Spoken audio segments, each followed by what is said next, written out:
Welcome back to the podcast, everybody. We got another public land killer on here for you, another guy who's a much better woodsman than both Jacob and I, Mr. Don Cicero. Don, how are you doing? I'm doing good, buddy. I don't know if I'm a better woodsman than you guys are, though, but y'all catching on pretty fast, sounds like. Hey, I appreciate it. Well, so we met you at our Bows and Brews event back in March. You came out there and you scouted with us a little bit. You were in Jacob's group, which I'll let him kind of get into that. But, I mean, pretty much from that day when we met you, we're like, man, we got to get Don on. Like, you've got it. You seem like you've got that kind of killer instinct that we've talked to other guys with. Yeah, especially about I know Don, you and me had talked earlier today, and talking about listen to your gut and don't overthink things, and you definitely have that really interesting approach about that to me is not super common right now, at least with people that we've talked to. A lot of guys that we talk to, ourselves included, really overthink and overanalyze a lot of situations. And that's one thing I really want to kind of dive in with you is how to, keep it simple and just kind of go off your gut feeling and kind of go from there. But, Don, if you don't mind, give us a little rundown of yourself and also how you kind of got into public land hunting.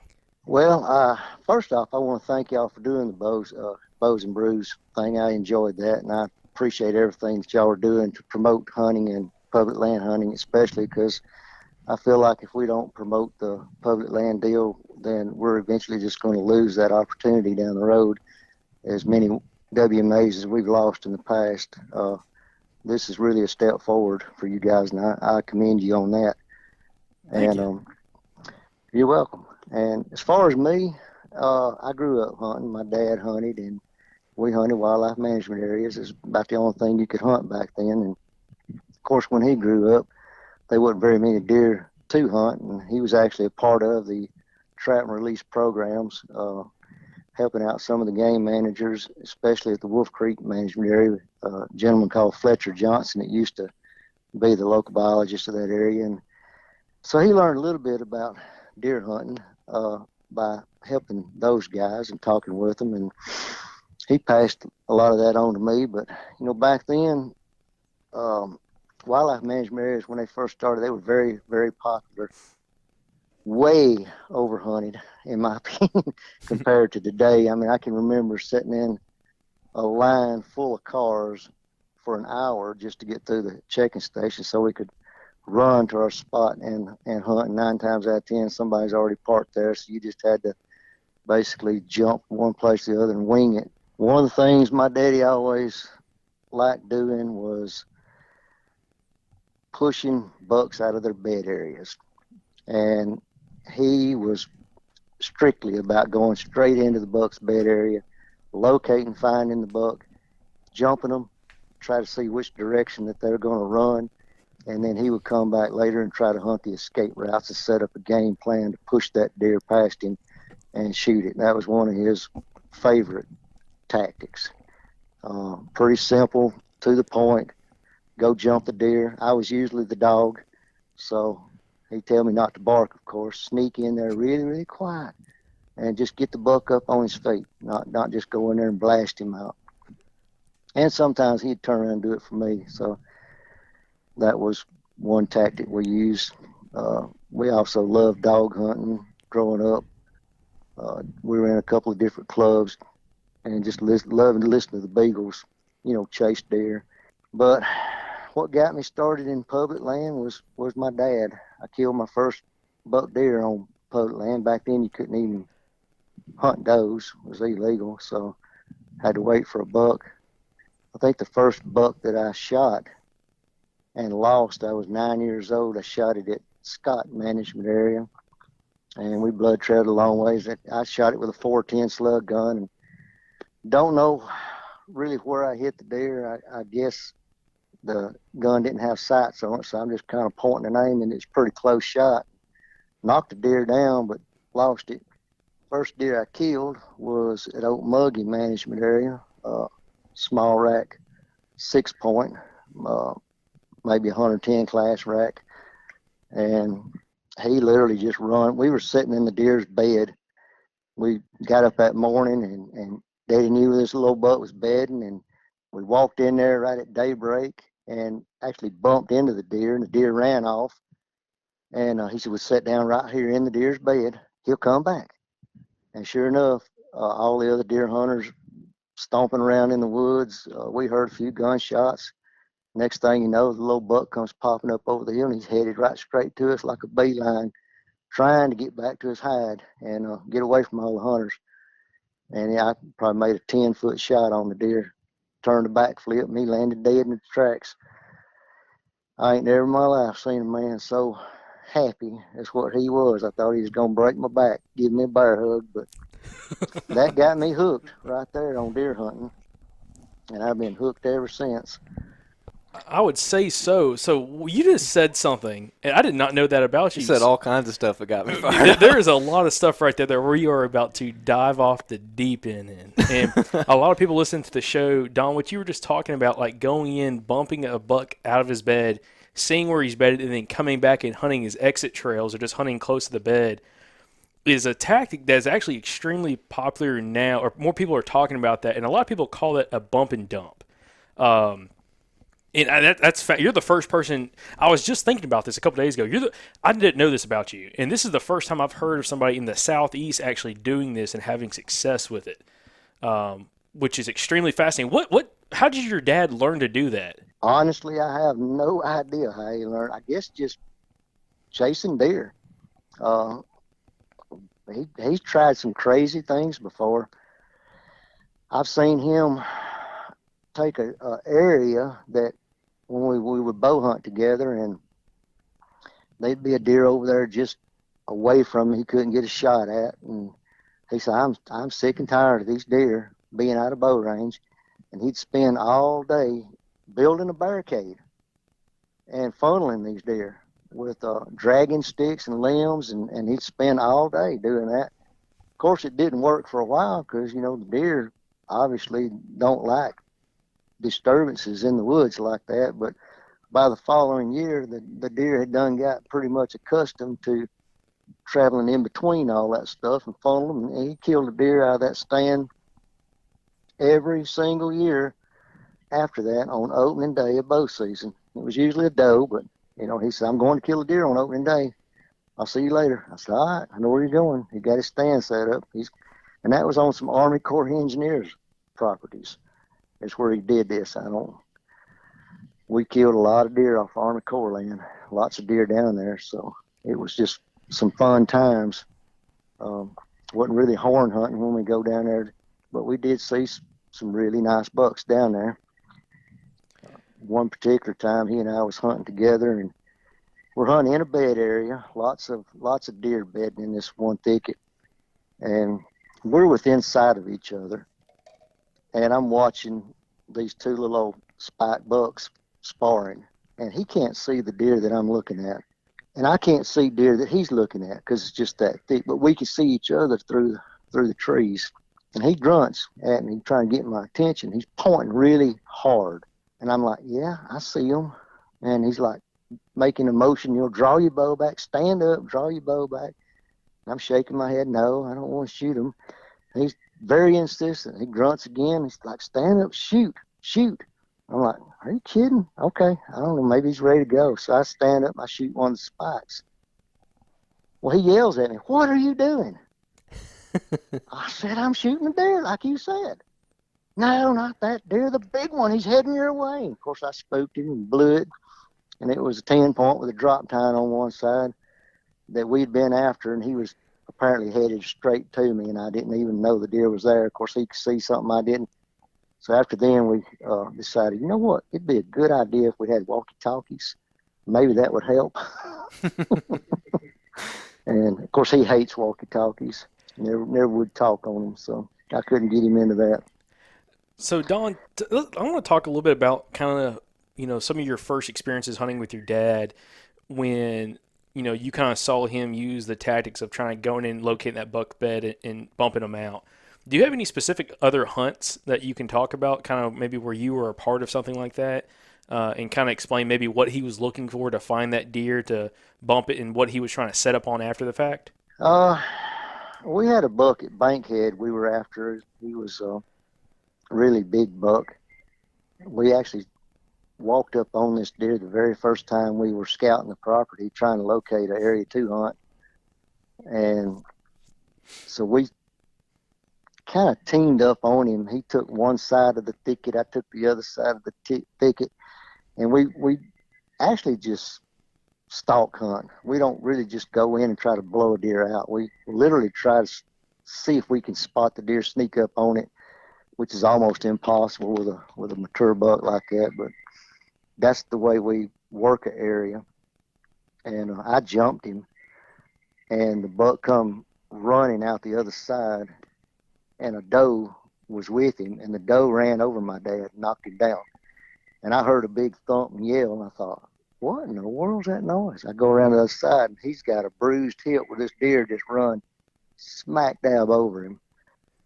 And I'm laughing because I thought it was funny. He's trying to get a shot at the buck, try to get the buck to stop, whistling and whatever he could. Of course, the buck never slowed up. He never checked up. That was one instance. Normally, I personally don't hunt that way. My dad taught me to hunt that way, but I prefer to not go in a bed area and bust the deer out. We butted heads a lot on tactics. I prefer to hunt the outer edges and ease in there and wait for it. I don't want the buck to know that I'm hunting him. Dad didn't really care that much. He would blow in there. He said, well, I got to find the deer first. I can't kill it if I don't know where it's at. I understand that. But once you find it, Dad, get out. We butted heads a little bit on that tactic, but it works if you get the wind right and get the escape route right and got a good partner that can slip in and get a buck up on his feet without just, blowing him to the next county. Because I think that's the key, is get the deer walking and not running. Because when they're running, you can't really get a shot at them, especially with a bow. I mean, unless they run under you and you get them to stop for a second long enough to shoot. Well, Don, I would like to talk about that just a little bit more about kind of what your dad was looking for. You said, he's trying to find the exit routes. He would bump a deer, kind of see where it's at. If he couldn't get a shot, he'd find an exit trail and set up on it. Was he setting up like right next to the bed or over the bed, or was he just setting up wherever that buck bailed off of? Typically a buck deer, mature buck deer, bed high on a ridge, on a point, in a thick patch of either blowdowns or briars or whatever. So you kind of find the buck bed area first, and usually when they jump, you're coming in from the top side of them. You're actually coming in mostly from the downwind side of them. I mean the upwind side of them, excuse me.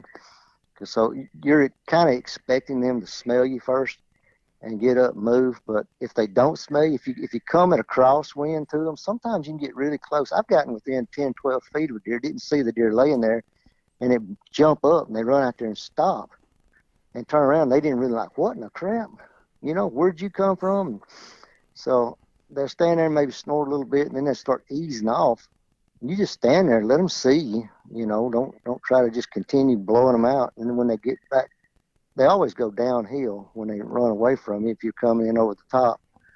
And he'll be set up down there, hopefully the deer come by him.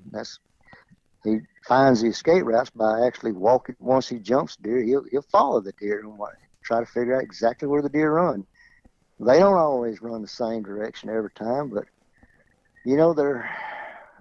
if it works for him one time and he's safe and he feels good about it, there's a strong odd that he'll do it again. So he was banking on that happening. Deer running the same direction each and every time. I got a bunch of questions about that.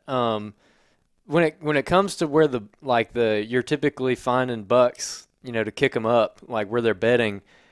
Like if you were gonna explain to me how I should go out and find a bedded buck, where would you tell me to look as far as like terrain and vegetation go? I honestly don't put a lot of thought into. I know there's a lot of things about military crest and long points, and I don't put a lot of thought into exactly where that deer is going to be bedded based on wind direction and whatnot. I'm going to let the sign tell me where he's at. If I'm looking for a buck, I walk into an area and a guy shows me a really big, huge rub and say, I got this giant buck working this area. Here's a bunch of scrapes. Here's rubs. I'm going to backtrack that deer. If it takes me all day, I don't care. I want to know where the buck's bedding. I'm going to backtrack that rub line until I start getting to the area where I feel like, okay, he's a lot of activity going on right here. I'm seeing a lot of fresh droppings. I keep on, and I literally want to try to find where the deer lays down if I can. And you can't hunt the deer if you don't know where he's at. So that's step one.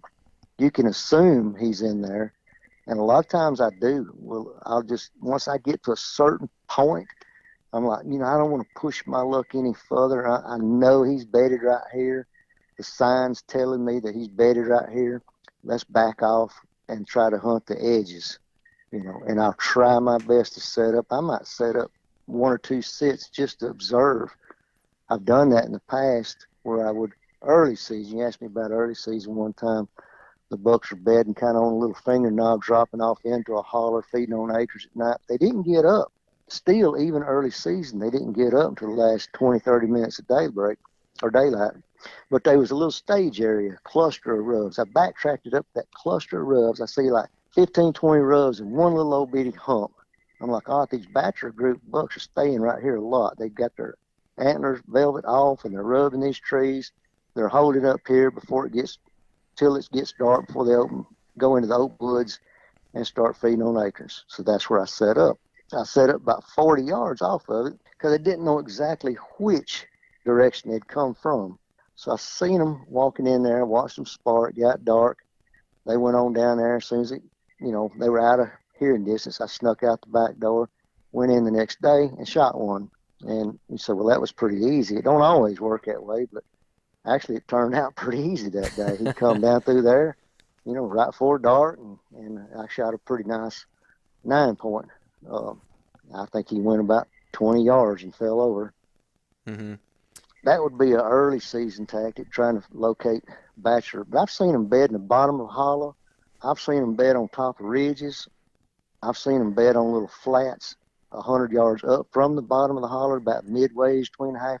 I don't really think that buck deer sets and puts as much thought into it as we do. I think he's going to get in a position where he can.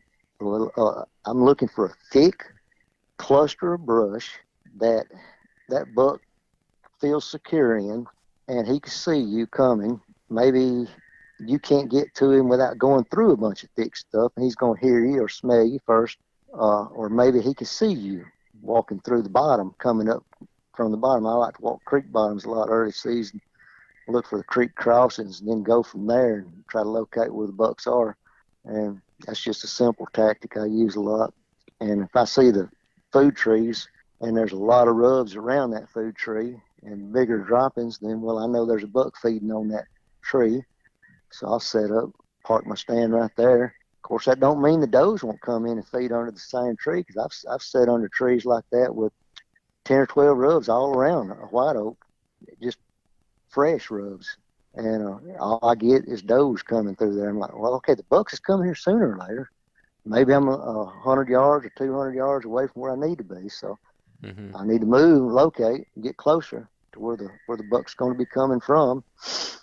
Sometimes that works, and sometimes I'll spend all season long trying to figure out where the deer is, and never end up locating him. So, but I look for fresh sign, and that's what I'll hunt, is the freshest sign I can find. When you're finding these where these deer are bedded, and you're backtracking these deer, in your opinion, how reliable do you think those bedding areas are? Like, do you think that those deer kind of stay in them pretty much like all the time, or do you think that they bounce around from different ones, and you might go hunt this area one day and it might be stacked up with deer, but then you might go hunt it another day and there's not a deer in it? I think does are pretty consistent on their bed areas. They may switch exact bed locations within the area, 100 yards, but they're pretty much going to stay in the same area. Bucks, not so much. Early season, when they're in bachelor groups, they'll tend to bed in the more open woods and near the food sources, and in areas where it's cooler temperature-wise. Those deer know where those drafts are pulling air in the heads of these hollers and whatnot, and they'll lay right in that with that air moving. If that it really does make sense that a deer would do that. And as the leaves start to fall, the deer might literally bed under the food tree itself. I've seen bucks do it. Bachelor groups of bucks, just they say, well, this is my tree. I'm going to bed under it. Y'all go away. Nobody else can have my acorns. Later in the year, when the leaves start to fall, I feel like the movement, the constant movement of leaves falling all around them makes the buck deer nervous. And they'll relocate their bed areas into more thick cover, maybe move to pines or possibly a clear cut area, somewhere where all that drop in leaf activity is not happening. Mm-hmm. I really think it makes them nervous. That could be a little bit of hunting pressure too involved. But even in places that I've hunted that didn't have much hunting pressure, it seems like that was the timing where the deer would try to relocate their bedding areas to. And then when they get in those thick areas, I believe that's more consistent bedding for him. I mean, he may bed in that same spot multiple times. But as soon as the rut kicks in, which ain't very long after that, all that goes out the window. He's hunting does, and knowing where all your doe bed areas are, in my opinion, is what I try to do. I want to know where every doe's bedded in a particular hunting area, and that's the first thing I really look for. And I try to find those trails in between doe bed areas. You have pinch points, funnels, saddles, whatever you want to call it, something that's going to push that buck down to one or two trails I can get a bow shot on. And that's where I'm going to try to set up with a good wind direction. Just wait for a cruising buck to go from one bed area to the other. Probably my biggest deer with a bow is was done that way, in between two doe bed areas. It was a little transition area between two clear cuts, creek drainage, and he would push the does out of one bed area when he was checking them, and then of course the doe would run through there, and he would be following her, and I got a 10-yard shot on a really nice buck. But he was in that area with those does because he was leaving a lot of rubs and fresh sign all around that area. I knew he wasn't bedding too far from there, but I think that is a timing issue for that particular buck to be bedded in that spot with those does checking on him. A lot of does in that area, and he would just be bedding off the doe bed areas. When they would get up and move, he might get up and check them. And that's what he did that day, and he made a mistake, and I was sitting there waiting. As far as, and then another time, me and a friend of mine were scouting a piece of property, and he showed me this rub line going along a creek drainage, and we were backtracking that rub line. All of a sudden, I get to this crisscrossing creeks, trails, just multiple trails crossing. I look up, and there's a marsh right above with a bunch of cattails. I told him, I said, man, if I was a buck, I'd be bedded over in that marsh. I said, I could lay right there in that marsh, and I could smell Sally or Susie traveling up and through here without ever even looking at them. If I wanted to get up and check her out, I could. The wind blowing that way, she went up there, and we jumped 4 bucks out of that marsh. So that's where they were laying. Sometimes it's just a gut feeling. Like I was telling you earlier, my son says, listen to your gut, Daddy. It's a lot better hunter than you are. And that's proven to be true over the years. I just get a gut feeling. I go set up, and there I'm in the right spot at the right time. Yeah, and Don, Any of that makes sense to you? yes, Oh, for sure. I was gonna say, Don, there's a lot there to unpack, which I'm really excited to talk about. The first thing I want to cover with you, and then I'd like to get into like kind of how you scout, how you break down properties and what habitat you're looking for some of these deer. But before we get into any of that kind of stuff, when you're talking backtracking a buck off a sign, especially maybe like early season, going maybe around here, maybe a little bit later after those bucks kind of start splitting up. Explain a little bit more in detail of how you're doing that. You're finding a rub line, you're walking the rub line back. How do you kind of stay on there and kind of know you're possibly on the right path going back towards his bed? Really, I think terrain maybe has something to do with that. Buck will walk certain types of terrain, edges, try to stay out of the open woods when you're back. You can follow a rub line. If you ever really follow a rub line, you'll notice that buck deer has a tendency to stay in whatever thick cover is available. He won't, if you see rubs out there in the wide open woods, which you will, and scrapes too, that's nighttime activity. I don't put a lot of thought into that. So I want to, walk that trail that he would walk during daylight hours, if possible. I mean, sometimes you got to walk through open timber to find those areas. And once you start getting in those areas, you'll start seeing those trails, daytime trails, be really defined in the thick cover. It might be just a point of pines that's thick going out into wide open hardwoods on both sides. And that buck, if he's going to timber, open timber, he's going to stay in those pines to the last step. And that last step, when he finally does open up in those open woods, it's probably going to be at dark. He's going to hold up back in that thick stuff just a little bit longer. They're real hesitant to walk out there in the open woods unless they're chasing a doe, and then all rules go out the window when that happens, because I think he just loses his mind when he's chasing a doe. For the most part, they're more about security cover and staying where they can see out, but you really can't see in, and they'll stand there. It's not like they just walk through like an elephant tromping through the woods. They'll take a few steps, stop, sniff the air, look, stare around. It might take a buck deer an hour to move 40 yards. I've sat and watched them stand perfectly still for over an hour, and I'm like, how do they stand there so long? I'll be looking at the deer, and literally my eyes lose the deer because the deer just don't move. I'm like, I know the deer ain't moved nowhere. He's still standing right there. And 15 minutes later, I'll see an ear twitch. I go, there he is. And I can see the whole deer again. But my eyes literally, the deer disappears in front of my eyes. I'll be staring at it for so long. I know that's probably happened to you guys. Oh, yeah.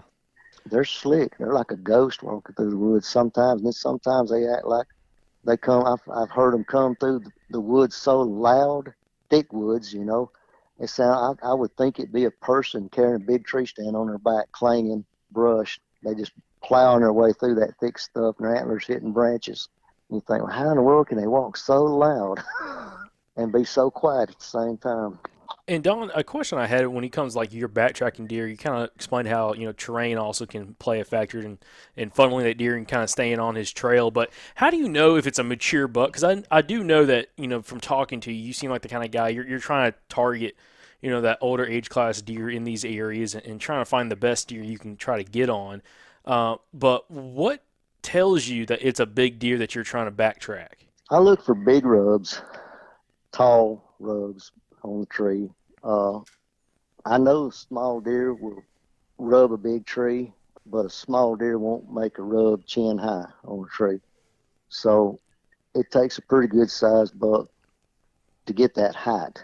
I look for big tracks. I literally would drag the leaves back from the ground and look to see what size track it is. And that in itself is not a 100% guarantee, because I've seen pretty small deer with huge feet, and it'll throw you off. But as a general rule, I think a big track, heavy track, tall rub, high licking branches, I think all those things indicate a mature buck. And I look for big droppings too. I'm not going to put a lot of thought into a bunch of small droppings, pellets. And then when I get to the bed, I want to see a big matted out area. I mean, I look for big sign, basically, in a nutshell. I don't pay a lot of attention.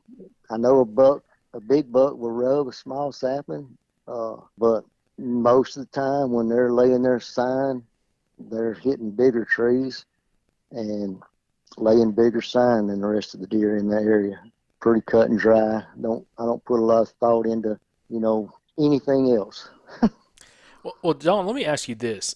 When you backtrack a deer, okay, say this is early season, or maybe it's like late October going into November here. By the way, we didn't talk about this earlier, but Don does live in Alabama, so our season starts normally middle of October. But once those bucks start kind of splitting up from their bachelor groups, and you're trying to find one of these deer and you're backtracking them, once you find that bed and it looks like he's been using it quite a bit, what's your next step after that? Well, I want to hunt him as soon as I possibly can, because you want to stay on fresh deer sign. If you go into an area and the bed's cold, he hasn't been laying in that bed, the leaves ain't matted down, but it's an area where he likes to bed, then he's not there. He's somewhere else. Same with a scrape. If I walk into an area and I look at a primary scrape and it ain't been worked, I assume he's with a doe, because he's not worked his scrape. He's working his scrape. Well, I assume he's looking for a doe. So maybe he's back in the area looking for a doe because he's worked the scrape and it's fresh. So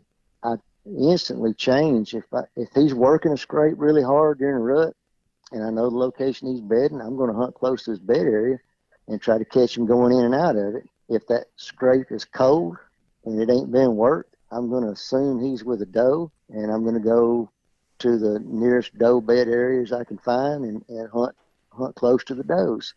It's worked pretty good for me in the past. I don't always kill the deer, but I see a lot of them chasing the does, because when they're chasing does, it's like there's no rhyme or reason. He'll be running around in a thick honeysuckle choke bottom, back and forth, and you might see that joker 10 or 12 times throughout the day, and he ain't gave you a bow shot yet. It's pretty frustrating. So, but it's fun at the same time. All of a sudden it only takes like 30 seconds to everything click together, and he's right in front of you. Next thing you know, you're putting an arrow through him. And that also that is one big difference, being a bow hunter. And I know we haven't talked about this on the podcast, but you've been bow hunting pretty much exclusively since '89, correct? Yeah, once I shot my first deer, I pretty much laid the gun down. I was really hooked after that. And a friend of mine, Clarence Yates, was a lot of people, some of the older guys will know Clarence. He used to run Yates Archery in Birmingham for 35, 40 years, then worked at Bass Pro Shop. I can remember an article where he had killed his 100th deer with a bow. And I thought, man, I want to kill 100 deer with a bow. Well, first I just wanted to kill a deer with a bow. It took me almost 3 years basically to kill my first deer with a bow, and I almost got it on film. I had a full size VHS camcorder up in the tree stand with me on a tripod, and I forgot to hit the record button. But after that, I was hooked, and then I wanted to kill numbers of deer. So I wasn't very choosy about killing deer. If it was brown, it gave me a good shot, and I was able to take it, I took it. I got my numbers up there close to that 100 mark, and I pretty much started thinking about more mature deer.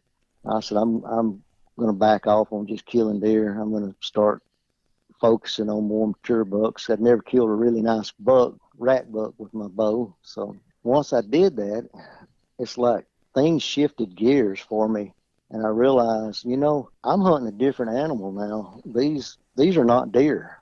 Mature bucks and deer, I talk about them different, because if you're going in there and you're hunting deer, that's what you're going to see. You're going to see does and small bucks, and you might occasionally see a rack buck come through, especially during the rut. But when you change and transition over to mature bucks, you're hunting that one animal. And in my opinion, he don't like the other deer.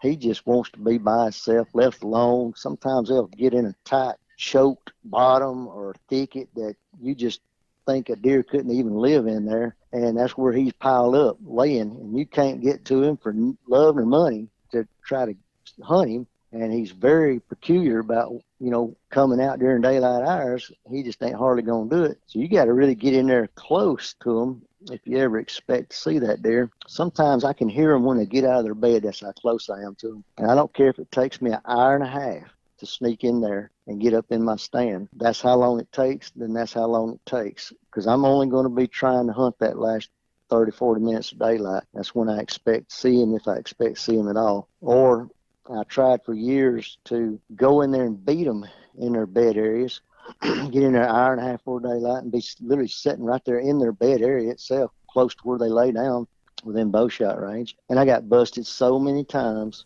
before it would even get daylight. I would hear the deer come in, still pitch dark. The deer start circling around. Excuse me. And you knew exactly when that deer smelt you. It's like he's walking normal. You can hear every step, and then all of a sudden you don't hear nothing. He goes in stealth mode, full alert, and that deer's gone. When it does break day, he's nowhere to be seen. He done snuck out the back door, and your hunt's over. So I quit trying to go directly into the bed areas early in the mornings. I've had that successful only one or two times in my life, and more times than not I get busted before I even get a chance to see the deer. So I started hunting a little bit outside the bed areas. I actually try to wait till it breaks day. I know the buck's already bedded down, because mature buck obviously most of the time, 90% of the time, is going to be laying down in his bed before it breaks daylight. So I'm assuming he's already there. I'm going to sneak up to as close to the edge as I can without blowing that deer out of there, and I'm going to try to wait for that deer to get up and move. Once that deer gets up and moves, if I can see or hear that deer moving or a limb break, or I think he's up on his feet, usually that's around 8:30, 9:30, somewhere in that neighborhood. They'll get up, stretch their legs, move around a little bit. I might break a limb or two in the tree, make a sound, might even do a doe bleat with I use my mouth a lot, and just enough to get that deer's attention, see if he'll come over there and see what's going on. And called a few deer doing that, where they come out and they just almost come dead to the tree and then stop and look around like, well, I know I heard something right here. And, and then I'm able to stick them with an arrow. I've had that work for me more than anything, just being real subtle, small, low key grunts, very, very soft, maybe a twig break, scratch the pine bark, just something, a noise, something to get his curiosity up. Because a big mature buck, in my opinion, they're not very curious animals. So if you overdo it, they're going to know it. They're really good at I think, detecting that something ain't right. That makes sense? Yeah, no, that's perfect. And Don, so you're talking about you're getting really close to these deer, and I'll say I've ran into similar opportunities or I'll say maybe a similar mistake, kind of like you, and maybe finding a place that a buck might be bedding, going in the morning and blowing it out.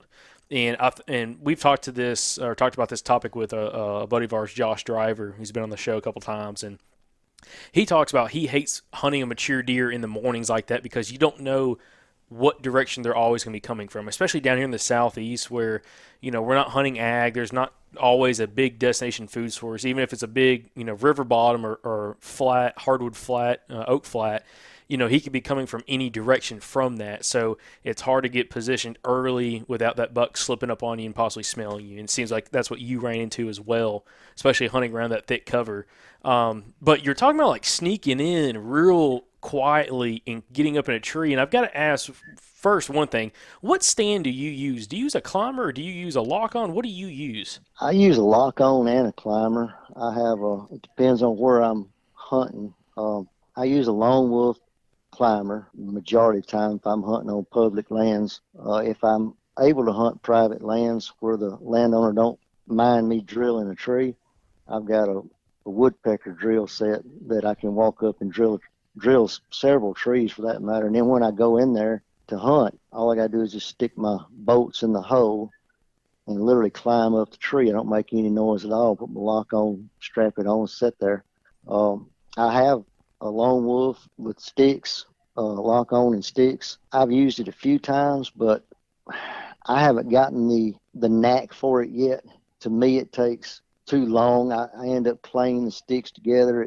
I'm clumsy with it, I guess is what I'm trying to say. With a lone wolf, I have climbed up a tree, and I know it's probably not the safest thing to do, but I have a strap I tie between them so my bottom don't fall down. But I have gotten up to a limb, tie off, take my stand off, put it above the limb, get on my knees, reach down, unhook the bottom stand, put it above the limb, and then go on up. I wouldn't recommend doing that unless you're really tied off and you got a lot of confidence in your climbing abilities. But the last thing you want to do is possibly drop your bottom stand. You need to have it tied off in case you do drop it. You can just pull it back up. That's one tactic I use to climb trees that have limbs around them. And I can do that pretty quiet. I mean, it doesn't make a lot of noise. I have been able to climb trees with deer in sight before and not spook the deer. I really do it slow, and I try to get on the other side of the tree and hide from them as I'm going up. One morning, it was a doe, but one morning I was climbing up my tree, and I seen a group of does walking toward me. I'm pulling my bow up as they're walking toward me. I didn't even untie the string from the bottom limb, knocked the arrow, drew back, shot, dropped my bow back down, climbed down out of the tree, went over, got my deer, and I was dragging the deer out as another hunter was coming in. Probably the quickest hunt I've been on, or one of the quickest hunts I've been on. So I thought that's pretty neat.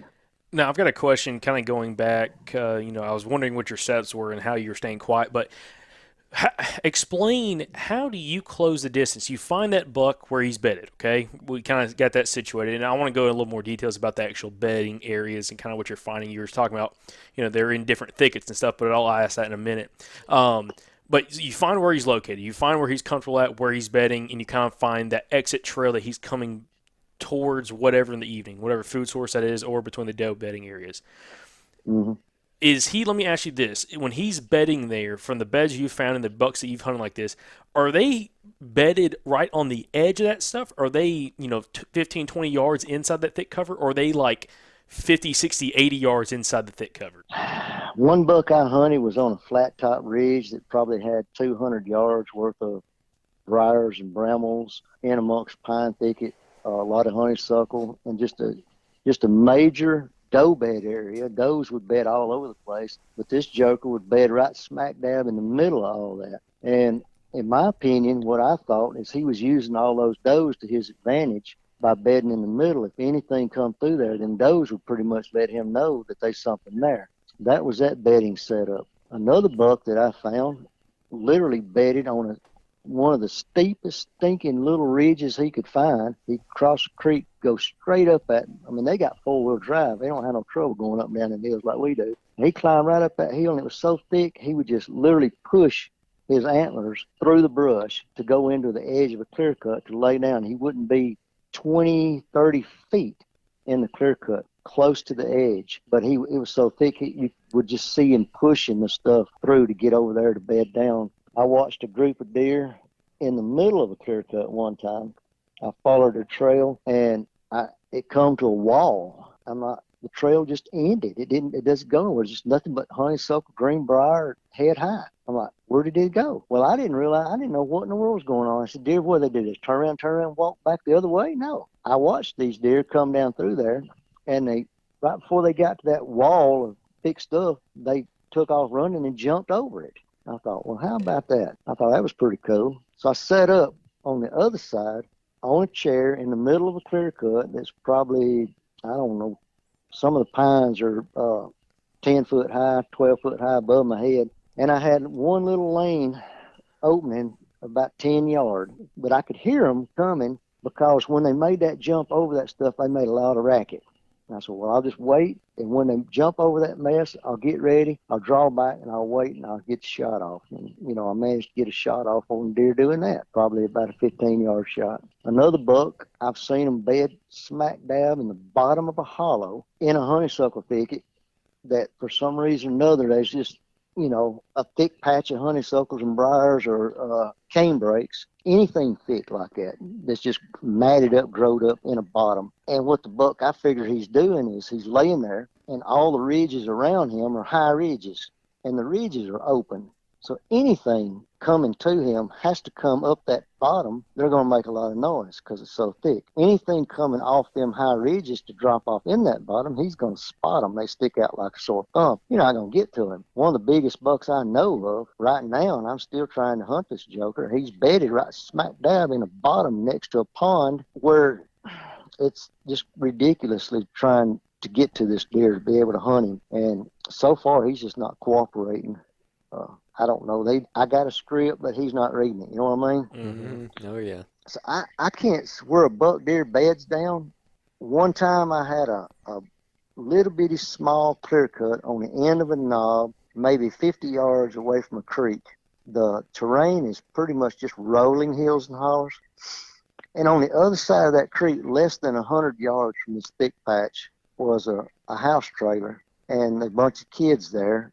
And I'm sitting there waiting on these bucks to get up and move out of this little patch. It probably ain't even a quarter acre thick patch of clear cut that was growed up. They're bouncing a basketball. They're hooting and hollering. One of them's revving a motorcycle.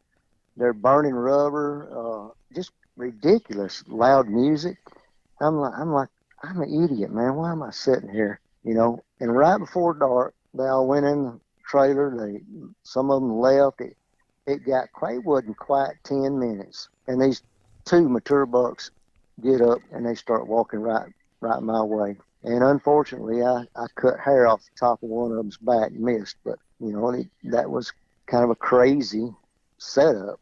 I shot an 8-point one time that was literally, I actually didn't know where the deer was bedded. I shot it in between doe bed areas and whatnot, and I blood trailed him back to his bed, laid down in his bed. It was next to a subdivision. If the guy had been cutting his grass, he would have literally thrown grass clippings on this deer in the edge of just a massive wad of honeysuckle and greenbrier that was there, just a thick patch. And he just laid right up there almost within 10 foot of that guy's yard. These deer have taught me one thing is never say never when it comes to hunting a mature buck. They are crazy.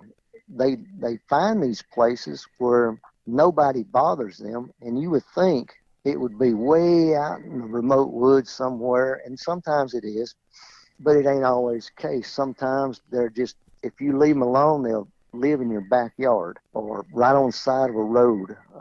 Unfortunately, Dad and I found a really nice buck deer on Oak Muggy Manchbury, bedded right off the side of the road. It was a power line that was growed up. He bedded in the edge of it, and we went up there to try to push him. Well, instead of going the direction we wanted him to go, he took off and run across the road there. It was actually on 25 highway there. And when he did, one of them log trucks just plastered him. Oh, And that was the end of him. It was terrible. Broke antlers everywhere. It was a mess. And I'm thinking, well, that just didn't work out the way I wanted it to at all. oh man. Yeah, it was heartbreaking to see that buck end up dying that way. But Yeah, no kidding. Dang, that's crazy, man. That's crazy. yeah, for me to sit and tell you where a buck deer is going to bed all the time, in Alabama, I don't know if it's possible or not. These deer will bed in some of the craziest places you wouldn't think they'd be. And I just learned to let the sign tell me where he's at. And I try not to overthink it and say, well, you're not supposed to be here.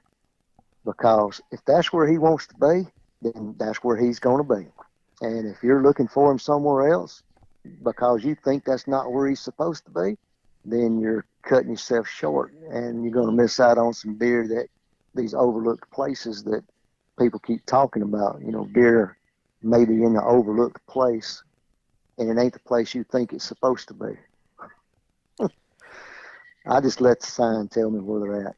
And if the sign ain't there, I'm not hunting it. Don, I'm going to keep walking until I find the sign, and then I'll stop hunting. so Don, one thing you said that is really clicking with me is almost the common theme of these bucks bedding areas that you were saying is honeysuckle, briars, or cutover. So is that fairly a common thing? Like any place that's really viney, that's got that thick obstruction, good backdrop, that's a place that a buck could possibly be using. And also, I guess, a food source as well. I think early season bucks are not pressured, and it's probably food over cover. But you take food, water, and cover in that order. Cover is probably the least important early season when they're in bachelor groups and they're not being pressured. As the season goes on, that reverses to cover and maybe food, and then water being last. I almost just reverse that. All right. I've seen them bed in log blowdowns. These pine beetle areas where a bunch of blowdowns will fall down, got a bunch of dead timber. Those bucks will get in there and they'll just lay up under those logs. I've seen them bed under a blowdown tree, just literally bury themselves right up in the very bottom of a hollow one time. This buck went right dead under a blowdown tree and piled up right in the middle of it. In clear cuts where they have these big brush piles, log piles, they'll put their back right up against that hump where they can see all out. And, sometimes I've seen them just walk up in there and just lay down under a log that's above their head. Honeysuckle, greenbrier is always good cover late season because it provides security and food. I mean, they stand up and start milling around eating. They ain't got to move nowhere. They're already there. The pine thickets are good if it's small, thick cover with some greenbrier and something to browse mixed in with it. That provides a good, deer.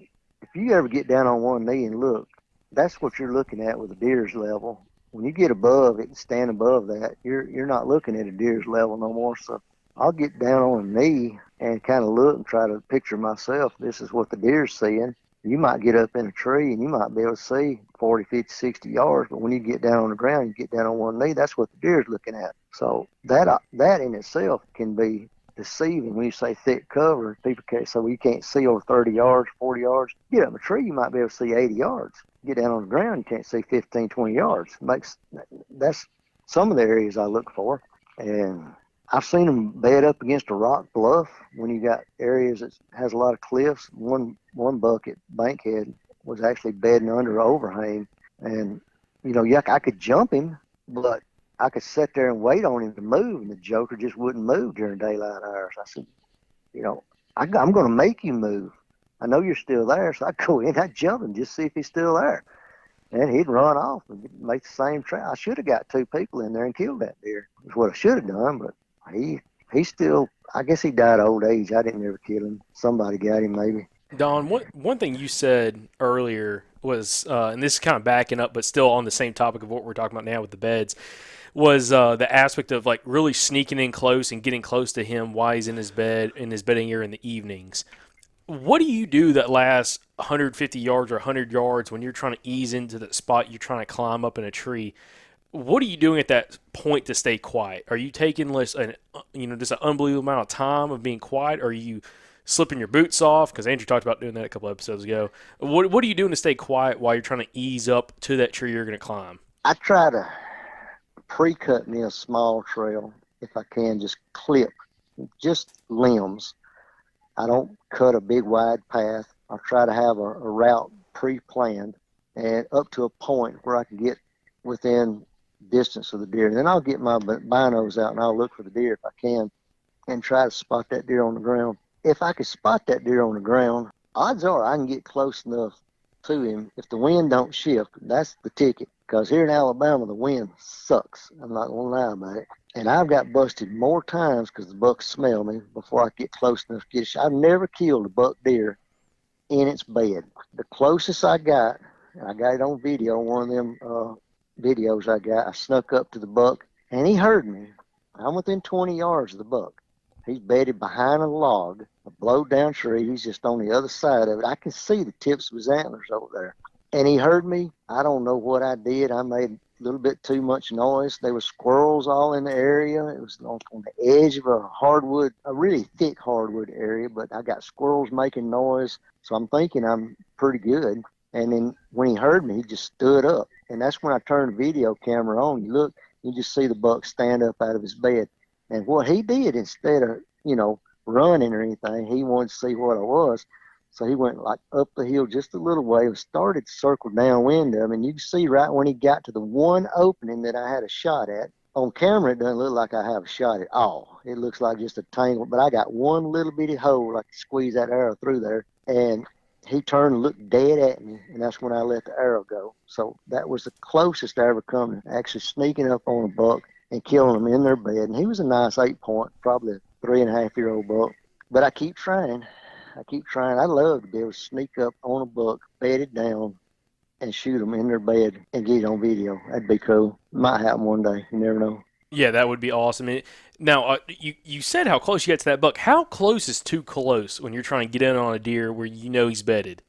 You mean without bumping the deer? Yeah, like is there a certain distance you try to stay that you know you're going to get him within daylight hours when he stands up and walks a little bit? Is it 50 yards from him? Is it 20 yards from him? Is it 100 yards? Like, what are you kind of banking on once you kind of figure out? That's definitely going to depend on the cover around you, how close you can get to the deer. But I've gotten within 100 yards of them many times. It's not that hard to get within 100 yards of a bedded buck. That's pretty far away. I try to get within 50 yards of the buck at least. That's my goal. I can mark. You talk about these little tools. I didn't used to use them for years. For years, I'd break a limb or make a mark on a tree or something that was visual for me to identify where the buck was laying and walk up to such and such point with my binos, look, see if he's laying there, and then try to make the stalk. Nowadays, you got Hunt Stand and all these apps that you can put on your phone. They're pretty accurate, actually. So I can mark a bed location on my app. And there's a distance thing there that tells you how far away from you. I said, well, I'm 89 yards from it. I need to start really, really concentrating on being quiet from here on. If it's more open woods, maybe you might want to be quiet sooner. But because the bucks are bed where they might be in the thick stuff, but they can see out. A lot of times they can see all the way across a holler to the ridge on the next side. So if you're coming in from that side over there, well, boy, it's tough. You got to cross that whole holler and get up there on his side before you start. So you might have to start sneaking way over there and try to keep brush. If you know where the deer's at, you can kind of keep brush between you and the deer and ease up. I've walked in a creek just to keep from making noise because, I know he can't see me if I'm all the way down in the creek, but I can walk under him and then try to come up. It's just a game plan. If you know where the deer is laying and bedding down, you can make a game plan like that. And I rarely really try to sneak up on and shoot them out of their bed. I'd like to be able to do that, but I always almost set up just outside their bed area and wait for them to get up and hopefully try to call them to me. Do a low grunt or something of that nature, make a little noise, get their curiosity up, see if they'll come over and investigate, and then try to make the shot. That's my main tactic. Um, that and just getting in the doe bed areas during the rut and hope for one to chase by, and I'm on the right spot, right time. So, Don, when you're going in on these bucks, I'm curious, what are you looking to set up on? Like, are you hunting like a rub line or a scrape or like a feed tree? When you're moving in, like, where do you know to stop, basically? Like, is there some kind of feature you're looking for? I always try to stay on the rub lines, trails. That the rub lines tell me that that's where the bucks wants to walk. They don't always walk that exact rub line when they're in the bed area. They may get up and mill around, but like when they exit the bed area, they'll have certain. It's like when deer are in a green field at night. Deer typically always have a particular place they want to enter that green field, especially bucks. They want to enter that green field in the same spot, and they'll want to exit that green field in the same spot. It might not be the same spot they enter. It'll be a different spot where they enter and exit, but they have a strong tendency to want to enter a green field in a certain location and exit a green field in a certain location. They do the same in bed areas, in my opinion. They'll go into a bed area and they always want to try to enter that bed area. And I think maybe it has a little bit to do with wind, but they have a tendency to go in and out in their favorite areas or favorite spots. The rub lines will bring me to the bed area. Once I get there, it's like you're looking for all those trails will just kind of start pressing together, and then once you get in the bed area, they'll start just spreading out again. Going all in. You might have one go left, right, up, down, but when they get in that little area where they pinch down, that's the spot I want to get in. So that way, if he's coming out of his bed area, he may be on the left, right, top, bottom, whatever. When he comes out, he gets to that little area where all the trails kind of merge. To me, that's where I can try to get a shot at him. That makes sense to you? Oh yeah. So would a good tactic, like if someone's just getting into this and they're kind of just figuring things out, would you say that a good tactic would be to find a pretty good deer trail and follow it to where you're starting to get to some thicker stuff, and then maybe set up on that trail where you find that several other trails meet it kind of near the edge of a thicket? It's always a good tactic to try to find where all the trails merge together, next close to the thicket. They work the edge. Bucks always tend to have a strong tendency to work the edge of a thick cover when they're looking and searching for does, and they don't really want to leave that secure cover unless they're with a doe. They got something visual to look at, like other deer. They feel comfortable going out in there chasing those deer, so they'll stay just inside the. You'll find those faint trails that parallel all the. So you got all these deer trails going from hardwoods to bed, back and forth. And you'll find that one faint trail inside the thick edge that's paralleling all them. Usually it's a rub line trail. You notice, you'll see all the rubs going through there.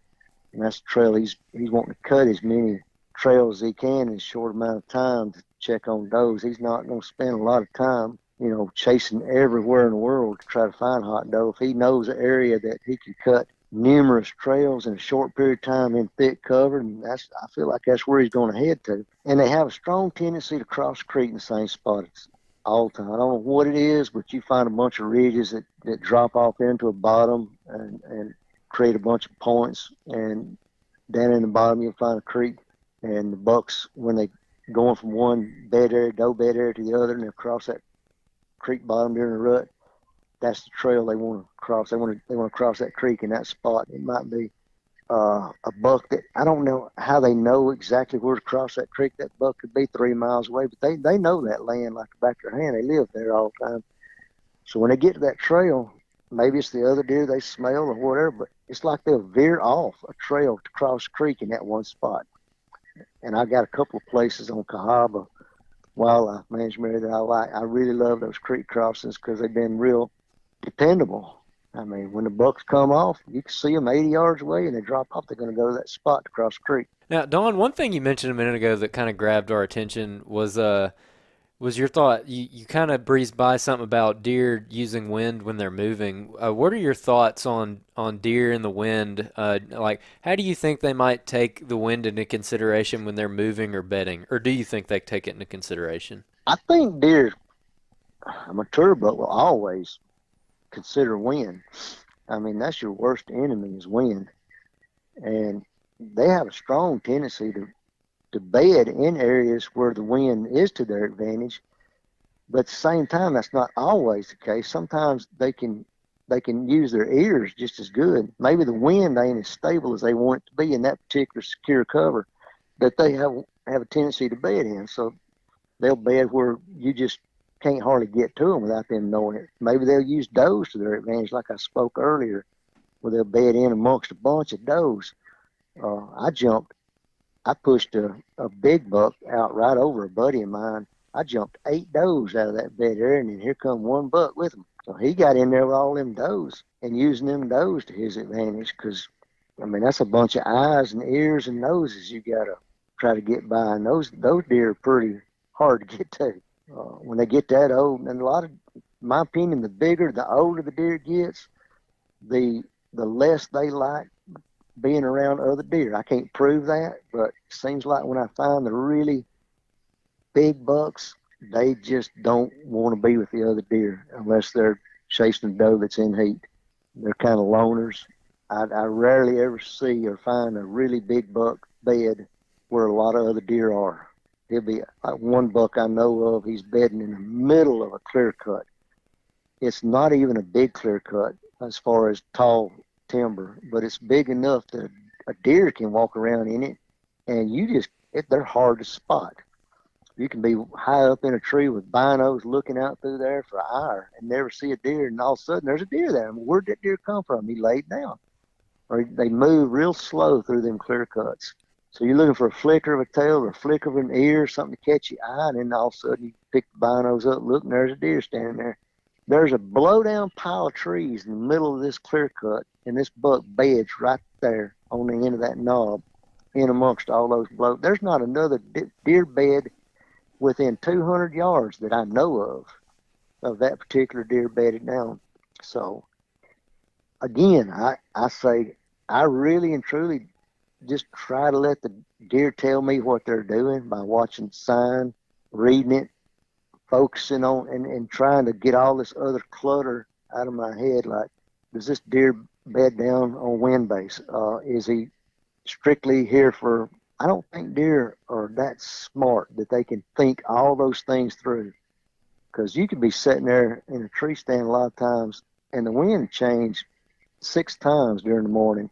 You're like, man, what is wrong with this wind? So when you're in a situation like that, I mean, how can a deer use his wind to his advantage?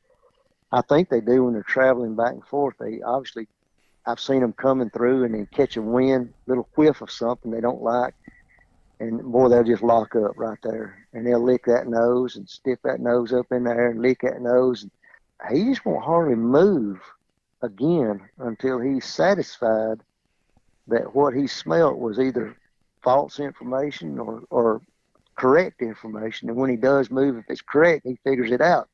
He's obviously going to move off the other way because he'll stand there and he knows where that scent's coming from. He's smart enough to figure out. He'll look the exact direction that the wind's coming from. He knows that scent came from that direction. So they're real keen on wind direction all the time. I just don't think they think about it as far as, where do I want to lay today because the wind's going to be coming out of the southeast. And you know what I mean? Mm-hmm. I don't think they put all that thought into it. Yeah. And they're good about this too. Now, I've seen witness deer do this a lot. A deer cut your trail. And so, well, yeah, I got rubber boots on. They're not going to smell me. Yes, they are. I've not only seen them smell me when they cross my trail. They're just walking along casual. And bam, when they get to my scent trail, they instantly stop, lock up, throw that nose to the ground. And they not only know that I walked there, but they will lift their head up and 9 times out of 10 look the direction I walked.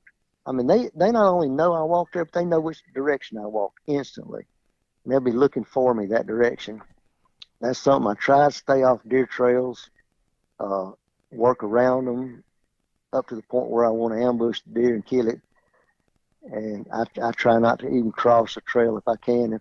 I have been known, that sounds crazy, but I've been known to run up to a trail and try to jump as far as I can over it just to keep from leaving a scent trail right there.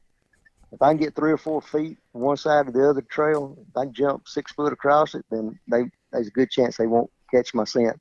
It might sound silly, but it's worked.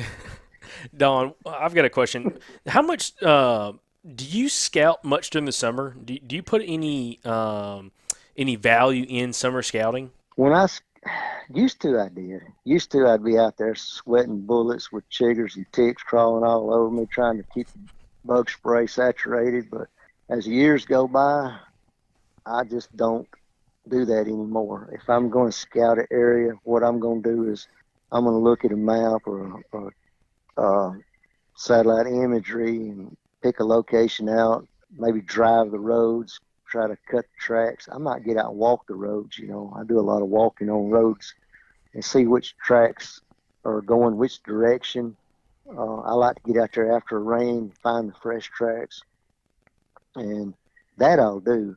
And I'm looking for a big set of tracks, and I might follow those tracks if they're big enough, and then I might try to set a trail camera up on a trail where that deer's crossing that road just to get a visual on what that headgear might look like.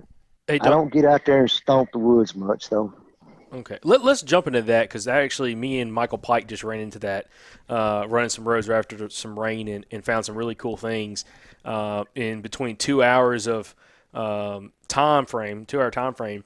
Michael was on this one road and there was no tracks. We come back 2 hours later and it is covered up. I mean, this is between 5 o'clock in the afternoon to 7 o'clock. Now, again, this is just summertime, but it was very, very interesting how much deer had moved through there just in that time span after the rain had passed. If you're driving roads like that, and one thing special, at least about Alabama, I'm sure there's a lot of other public land parcels in other states that are fairly roaded up, especially if there's timber on the property or if there's natural gas or any other natural resources. But you can ride roads like what you were talking about. The hunting public did this last 2 years when they've been down in Alabama and look for tracks and crossings on the road. When you're doing that, you said you're looking for big buck tracks, but what kind of consideration do you take to that? Like if you consistently see deer crossing from, maybe you're going through a road and it's maybe 8-year-old pines on one side and 8-year-old pines on the other side, and there may be some big drainages around there, and they're crossing from one side to the other. What are you going to do if you kind of find a spot like that looks like it's really worn out and some big buck tracks or big tracks kind of laid in there with it? Well, when I see the track, I look and I try to see where the track came from. Why did he cross the road here? Where did he come from? Where is he going? What time of day it is? I try to analyze all that, and if you guys are out there scouting and you drove down a road, you didn't see any deer, then you drove back over, I'm going to ask the question back to you. Did y'all go over there somewhere and scout around and bump in the woods and then drive back around there and see a bunch of tracks? Did y'all actually push those deer that direction? Is that possible?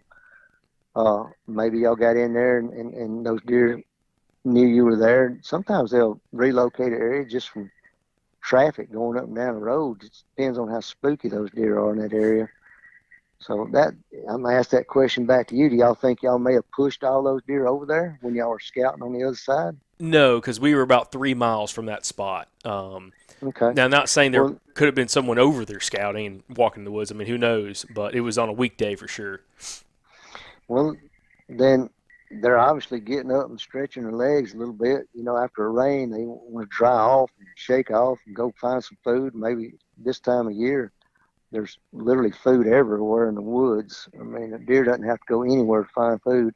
And there might be some honeysuckle, muscadines dropping in that area this time of year. You start to see the muscadines fall, and by probably September, all the muscadines. But they're going probably for a food source. That would be my guess.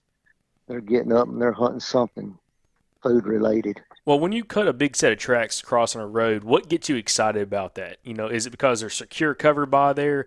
At what point do you get out and actually maybe try to, say during season? Let's put this situation out. Say we're not worried about, summer scouting right now and just trying to get one on camera. But if you're in the, maybe early bow season and you're driving down the road after a rainstorm and you see a big set of tracks crossing the road, in a spot that looks promising because maybe there's security cover close by, maybe a spot he would like to move during daylight hours. What would you do in a situation like that? Is that something that you might pursue if you have the time to get out and maybe try to backtrack him or track him to a possible bedding area? All right, I was at Oak Muggy Management area walking down a log road, and I cut a track. It was a big track, and it was fresh. I mean, you could tell that deer had just crossed that road. I don't remember if there was a rain the night before or whatever. It's been too many years back, but I knew that track was fresh. So I followed that track. I mean, I literally tried to follow that track through the woods. I got on there maybe 100 yards down a ridge, and the end of that ridge was just tore up with rubs everywhere. And that ridge dropped off into a swamp drainage. So I said, this buck is traveling this finger ridge headed for that swamp. That's where he's going to be. He's going to be somewhere in that swamp bedded down. So I tried to get in that transition between that ridge and that swamp. I had to go down 2 ridges down, drop off in like a little drainage ditch to keep from spooking this deer early in the morning. And so he wouldn't know where I was at. And I kind of like J-hooked around that bottom and then set up in a tree, and I killed that buck. He come off that ridge and was coming right straight down through there. And, I managed to get a shot off on that deer. That hunt was just that simple. There was nothing else to it. It was fresh deer sign. I hunted him the next day. He come down through there, and I was able to get in the right spot and kill that deer, find a spot to kill him. Another time, I literally just cut a track crossing a creek. And I said, all right, I'm walking up this creek drainage. There's a fresh deer track. I'm looking, where's he going? I'm looking up through there, and I'm saying, well, he's probably laying up on that hill. Well, I can't go up there. If I do, I'm going to blow him out. But I tell you what, if I get here on this creek crossing early enough, maybe I can beat him to this creek crossing and catch him coming through. That's exactly what I did. He come and he crossed that creek, and I kind of sat halfway up on the hill. I couldn't get the wind dead in my favor down in the bottom like I wanted to. So I sat up high on the hill where I thought he would go. And he come back late, I guess, from chasing does that morning. And he actually come up and got in the thicket and tried to bed down. So I grunted and I got him up. He came to the edge and looked around. He went back in the thicket, laid down. I grunted some more. He got up again, second time, looked at the edge. I snapped a little limb. Now, this is a hillside that he has to drop off to see if there's any deer down there below him. He can't see down there. It's that steep. So he works over to the edge, and he starts making a scrape, showing his dominance. And when he did, I shot him while he was working his scrapes at about 18 yards. That was one of them situations where I found the fresh sign, and I hunted it that next day. I mean, I was on it. So I can't stress fresh sign enough, because if it's not fresh sign, you're really just kind of hoping the deer will come through there. And I don't have the confidence in setting up in a stand on sign that's not fresh. There's been times when I'd go in the woods not really knowing where I'm going to go, and just have my tree stand on my back looking for what the fresh sign, something that's going to really get me excited and build up my confidence. And I might walk all morning long and never even hang that tree stand up, because I'm not going to sit in a tree that I don't have confidence in.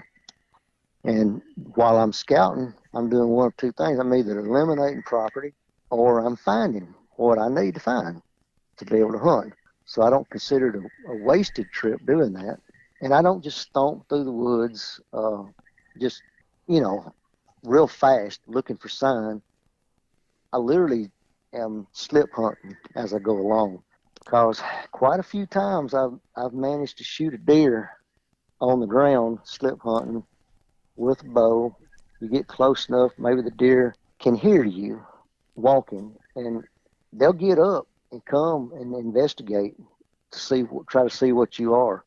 And a lot of times the big buck will do that, and he'll show himself. Of course, you don't get the shot, but maybe he don't know exactly what you are, and he runs, and you blow that situation. That gives you a really good piece of information. It's okay. Well, I come in, I got too close, I blew that deer out. He doesn't really know what I am, but odds are he's gonna come in there and sniff around that night and smell you, and then he's gonna know a little bit more about you. At least I feel that's what he's doing.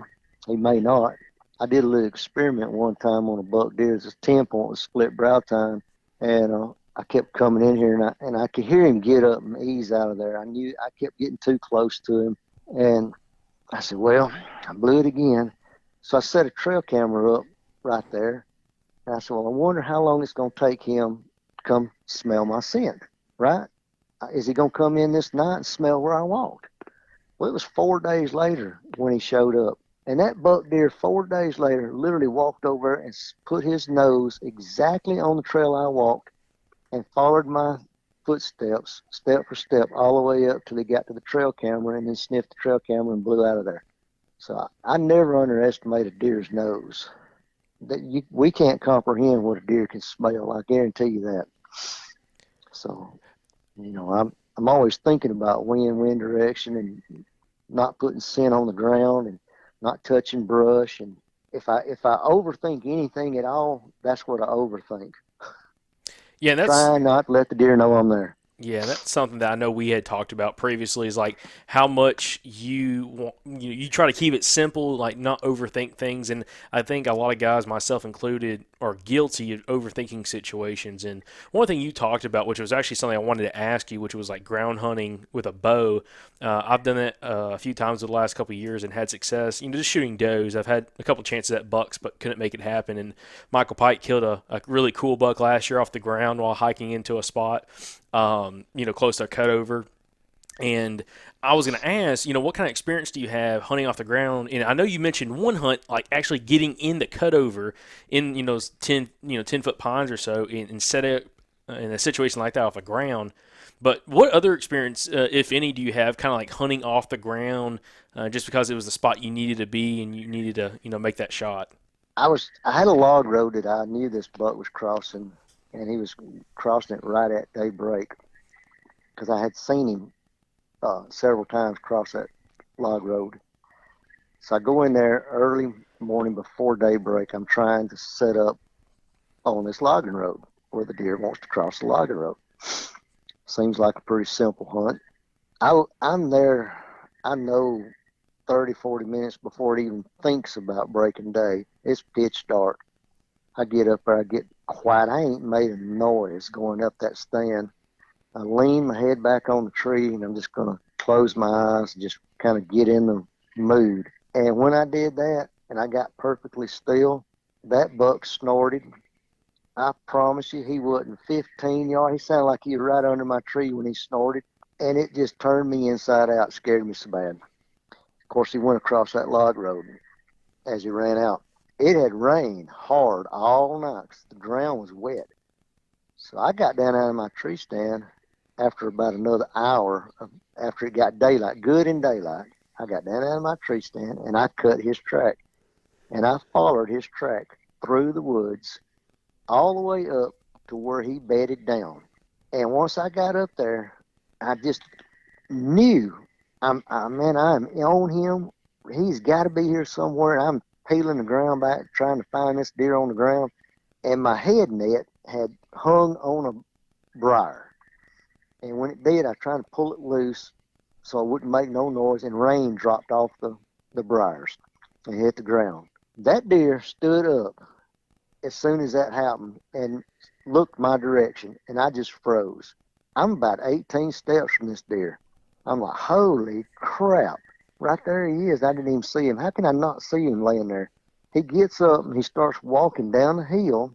He's going to try to circle and get wind of me, or he's going to try to get a visual on what just made that noise. Now, you wouldn't think that little bit of noise would have got his attention. But it was dead silent in the woods, and I'm walking on pine straw, and I'm not making any noise. I am just trying not to even crack the least amount of twig. Instead of going down like he should and give me a bow shot at him, he turned and went right through the little patch of honeysuckles that I was standing in and right dead up in my face, and he almost kicked dirt on me when he took out of there. Scared. I couldn't even draw my bow back. It happened so quick. So it was a face on. We were just facing each other dead on. So I guess that's a story. I didn't kill the deer, but he was probably a 140 class 9-point. I'd seen the deer multiple times, and I really wanted that deer bad. He would bed there, and there was a bluff behind his back that you just couldn't get down. You almost had to climb. So he bedded right up against that bluff. But he also bedded out in a clear cut about 300 yards from there was another bed area.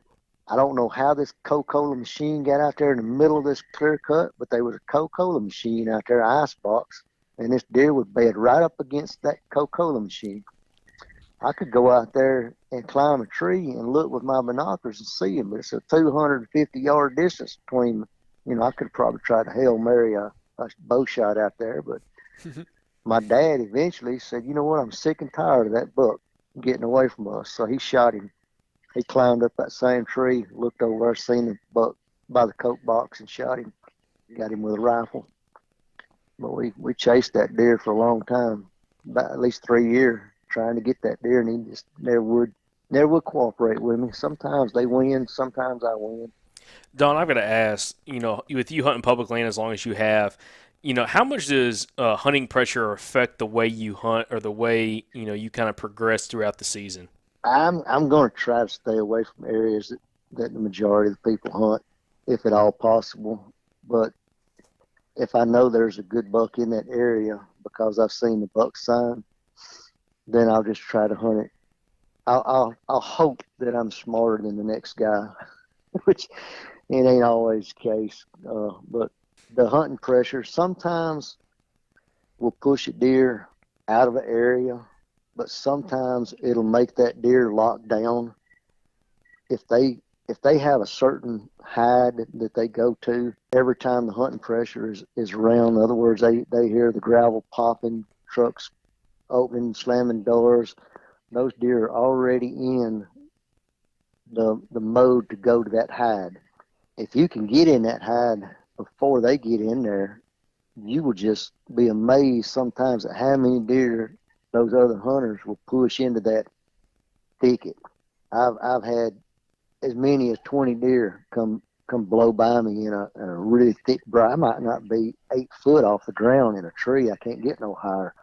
But all those deer are headed to that thicket to try to get away from the deer hunters. And if you can get in there and stay in there long enough and get those deer up on their feet moving around in there once they relax. I've had them bed down in front of me and I couldn't get a shot at them. Like, you kidding me? The deer 20 yards and I still can't get a shot at him. And I'd sit there till 1 o'clock in the evening waiting for that deer to get up off his feet, back on his feet and maybe hopefully get a shot at him.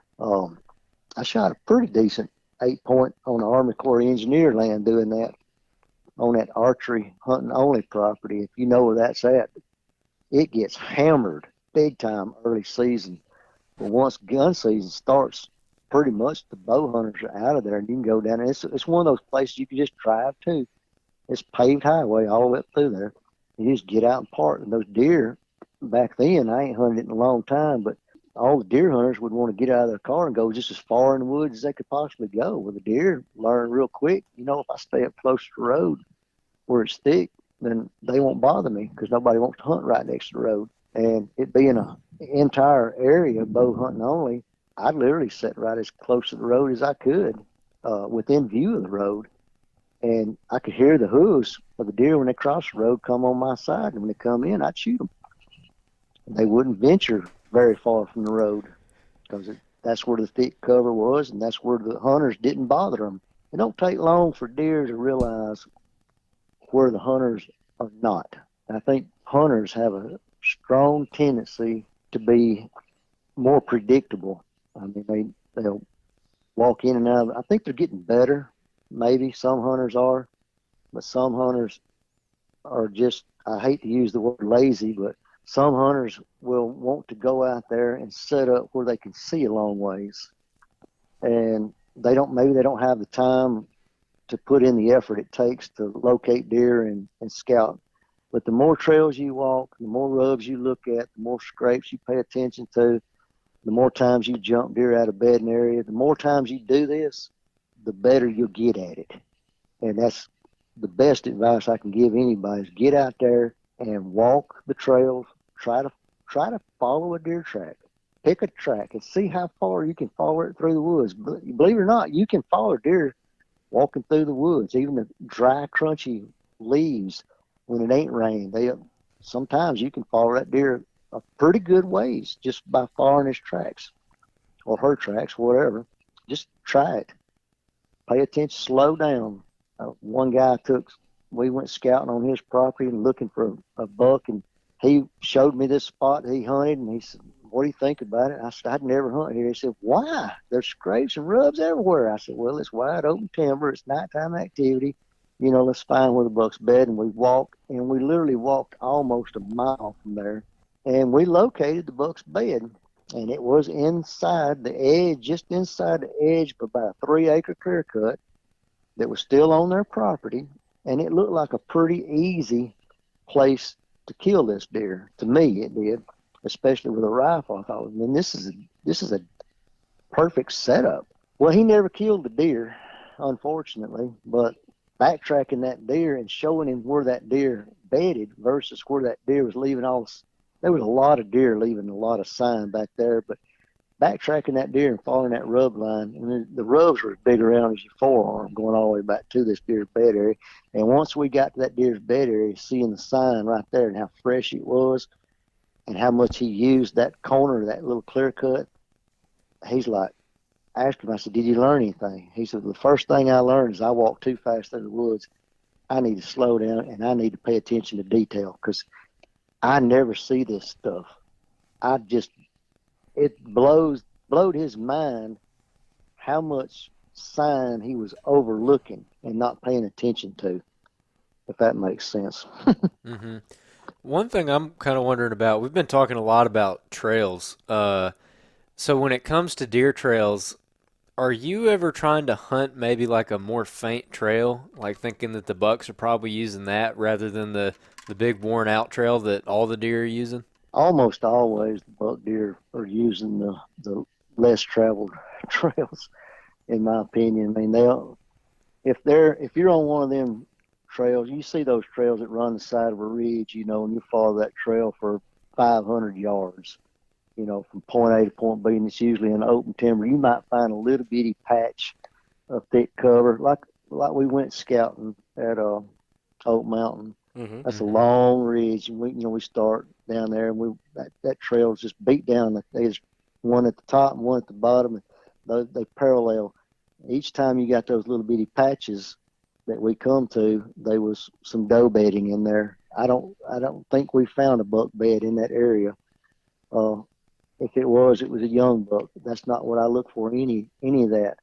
I'm going to keep following that trail until I find, like at the end of that ridge where that all that crossed over, and we found all those stands down there. And I said, well, you got this big drainage on the other side, on the north facing slope where it was open timber, but there was a little bit of a drainage there that a buck could maybe walk through that open timber quickly, get across there, and jump up to that end, and then he could circle down around, maybe check those doe beds. I think the buck would stay on probably the top trail, in my opinion, and not necessarily the bottom trail, because he's going to stay where he can get through them thickets, and he won't get away from that secure cover at all. And if he has to escape, then he's got a place he can run downhill to escape. Because bucks typically want to try to run downhill if at all possible. Of course, running downhill in that situation could put him right, because he's not hunted there, so it could put him in a public eye. Somebody could be down there walking that log road, so he may backtrack and go over the hill. But if he does, he's going to circle around and get back in that thick cover as quick as he can. He's not going to run to that north side and blow out across that wide open timber. not unless he has to. And a buck deer circle around you, and they might run a 60-yard stop and then start circling around you again. And they're really good at it. I've had them do it on the Army Corps land. They'll actually get in the river and swim the river, and just to get around you. And as soon as they get around you, they're right back in the thick, secure cover, and then they get out of there. You ever had them do that? I've definitely had deer circle before. You see it. I won't say. I'm trying to think if I had it with a for sure buck. I've definitely had like really old mature does, especially on private land, do that. Kind of growing up where they might catch a movement in the stand, they can't smell you, and then they circle way back behind you. Next second, 5 minutes later, you got this doe blowing 100 yards behind you downwind. Because she just wanted to check and see what was in that cluster of trees. She saw movement, but we've interviewed other guys on the podcast that has similar experiences. What you're saying is like a buck, if he does see or smell something, he's gonna circle, and it's not always as big as a lot of people think. Like you said, it might be 60, 80, 100 yards, and then as long as he's in that security cover, he's circling, trying to figure out what happened, especially if he didn't smell you right off the bat. Which kind of goes into a topic. Have you ever done that and actually had success killing the deer? Like, have you ever had one try to circle you, either on the walk in or right after you got set up and been able to kill a deer like that? I killed a wide rack 6-point one time that was going to circle me, and I jumped him, but he didn't know what I was because he run out there and he's stomping his foot and snorting and snorting and snorting. I said, well, all right, he's going to circle me. And I really knew this area real well. I mean, I kind of know this deer. We're actually hunting this deer because he's such a wide rack. He was an older, mature buck. I wanted to kill him, but I took off running through the woods. I dropped off on it. There was a real heavy drainage there, and I dropped off in that thing. As soon as I got down the bottom, I took off running and jogging down through there as hard as I could, and I got all the way down there. I wanted to beat him. He was going to head to that swamp once he come around and figured out what I was. So I just tried to beat him there. And I climbed up the tree and I sat there, and it wasn't 15 minutes. Here he come down through there, and I got a shot off on him. Now, that might sound crazy, but it worked. I knew that deer was going to run that. I had a history with this deer, and he had it's a very narrow spot. I know he's not going, if he runs too far one direction, he's going to be in a wide open clear cut that ain't got a lot of cover. I mean, it's an early, a young clear cut. And if he goes the other way, he's got to cross roads where people hunt all the time. And he's not going, unless he has to, he don't want to cross that road if he don't have to. There's a gas well pad there that that pushes him and pinches him down to keep him in thick cover. And I know he's headed to that swamp because that's where he wants to bed. And I just got there early in the morning and kind of surprised him, I guess you might say, because he was headed that way, and he would have went down the trail I was on. But I know he wasn't going to follow that trail after being spooked there. But I used that, and I run down through there, and I circled around, and I got between me and him and that gas well pad that was going to pinch him down, and I set up right there, and it wasn't 15 minutes. Here he comes slipping through there. Now, after I saw him, it wasn't 15 minutes till I saw him, but after I saw him, I watched him another 40 minutes. That's how long it took him to get within bow range, because he was walking just that cautious because he knew something wasn't right. It took him a while to get actually to me where I could get the shot off. Interesting. Yeah, and Don, it kind of goes over to a topic I want to touch on, which was your thoughts on hunting in the rut, and like you were talking about, sitting it between two maybe doe bedding areas, and kind of playing your cards there. I'll say personally, I've had not the greatest success other than Tennessee hunting areas for the rut. So what are you kind of looking for? What's a really good spot that you can kind of scout out and find some doe groups in like a money situation to get in between them to catch those bucks slipping back and forth? Well, I want to locate all the doe bed areas in a spot. And the does will typically get up out of their bed areas and start heading toward food sources in the evenings, or they'll be late coming back in the mornings. They're not like a mature buck. They might be 10 o'clock sometimes before doe goes into the bed area. Once they get in their bed areas, they'll mill around and mill around. I mean, they may not lay down for another hour. If you're in a bed area, you're literally hunting the does in their bed area.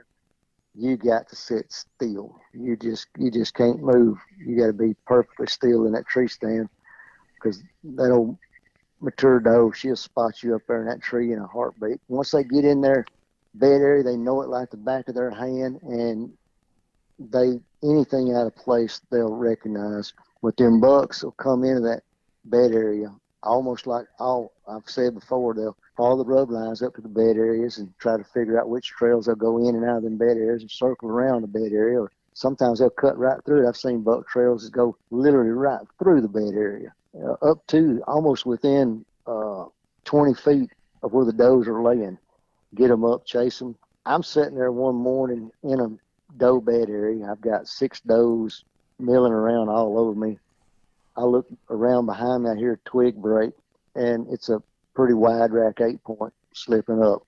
Of course, I got busted by the doe when I tried to stand up and turn around to get the shot. And I didn't get that shot, but that was the situation. And the bed area I'm talking about, I literally parked my truck near a gate that everybody parks their truck. And if I wanted to, it was 50 yards from my truck where I was sitting. I could have probably shot my truck with the bow. That's how close I was. And that's a situation where it's overlooked, because everybody that parks there, they take off on that log road and they don't check up. And the way I found that spot is because I was doing the same thing everybody else was doing. I'd park there and I'd take off walking. The next thing I'd hear was, whew. I'm like, I keep running deer out of this spot. Why do I keep running deer out of this spot? Oh, well, they must be here. So let me look and see why they're here. I go around, and sure enough, there are deer beds all over the place within view of the road. Okay, this is where I want to hunt. Let's not overkill it. Let's not overthink it. This is where the deer at. Let's hunt where the deer at. Now, let me ask, where those does are bedded at, are they still fairly thick areas that has that? Oh, it's real thick. It's really, really thick. It'd be tough to get a 15, 20-yard shot in that spot. That's how thick it is. I mean, it's just pine trees, so that's why you got to be so still, because pine trees don't offer a lot of cover. You got to get up kind of high, and you just got to sit still, dead still. Them jokers spot you on a pine tree in a heartbeat. And I'll try to find a pine tree with at least get up to the limbs of a pine. Have something. If I can get above one limb, I feel better. It seems like a deer look up, and if you're above maybe the lowest limb, you might get by with it. But if you're under that first limb, I don't know, man. They know you ain't supposed to be there.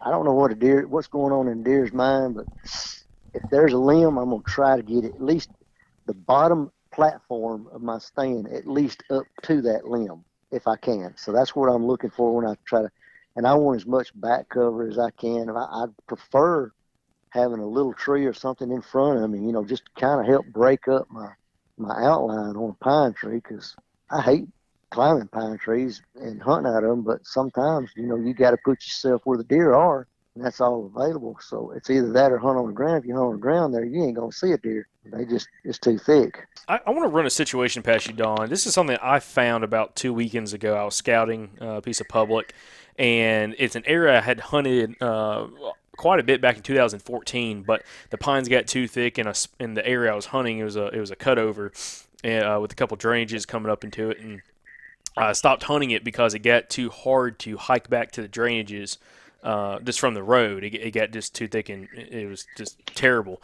Well, this summer, I decided to punch back into there and actually go to one of the smaller drainages that I've never been to before. And when I got into it, the second I got off the road, the deer sign just blew me away right off the bat, from stuff from last season, but also stuff from right now. And, these ponds are, they might be, 15, 20 foot tall, but they're only about as big around as, the biggest one I probably saw might have been 6 inches in diameter. You couldn't get very high in the trees, but when I was getting down to that drainage, I just hit like a wall of just like greenbrier and honeysuckle. Just, I mean, thick, thick, thick. And the deer had actually had one trail cutting around that stuff that kind of punched into a place that had a lot of this. It was still a pine, still in like this old cut, but had a lot more, underbrush and thick cover, which even the stuff on the road was thick. My definition of thick is some people's definition of like, or my definition of like semi-thick is a lot of people's definition of like stupid thick. But it's a place that off the ground you might see 10 yards. And then you get to this one spot where it is just super, super, super thick. I mean, even if a deer was standing 5 yards from you, you can't shoot it with a bow. It's just not possible. And then I punch out into the actual head of the draw, and a couple of white oaks are right there. And it didn't look like the deer were coming into the head of the draw right there, but they were working around it. And they were up in those short pines. And when I mean short pines, again, 15 to 20 feet tall. And I put a camera there, and I think it's a spot that would be a really good spot, especially maybe during the rut with these bucks and does going into this area, because there's a lot of hunting pressure around this general parcel. But I'm extremely confident nobody's going in there doing like what I did. And I don't think anybody has the mindset to go in there and either hunt off the ground or hunt 8 feet up a tree. In a situation like that, I know you said you've had some experience kind of doing stuff like that. Is there anything that you could look for, in one of these areas where, you're looking at, 10-year-old pines that would be worth setting up on when there's deer? I mean, they're bedding everywhere. There's rubs, there's scrapes in here. There's the food source is unbelievable, just with the honeysuckle and the greenbrier and blackberry bushes. Is there anything that I could look for in that spot that might be worth sitting up on, especially maybe come during the rut when the pressure gets up and the deer really stack in there?